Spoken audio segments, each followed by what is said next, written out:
আবার কি করেছি? এই যে আপনি থেকে তুমি।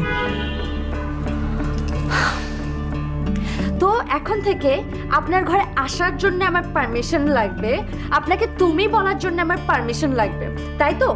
আপনি লিখেই দিয়ে দেন না কি কিতে আমার আর পারমিশন লাগবে আপনার। কিন্তু একটা ওয়ার্নিং দিয়ে রাখি, এতে করে অনেক কিছু মিসও হয়ে যেতে পারে। এত পারমিশন আমি চাইতে পারবো না। না না না, আপনি বলার মানে তুমি বলার জন্য পারমিশন লাগবে না, তুমিটাই ভালো। তুমি বলেন। এবার লাইনে এসেছো।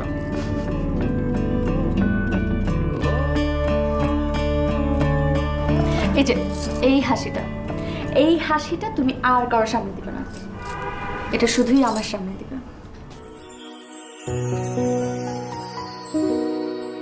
কারে ধো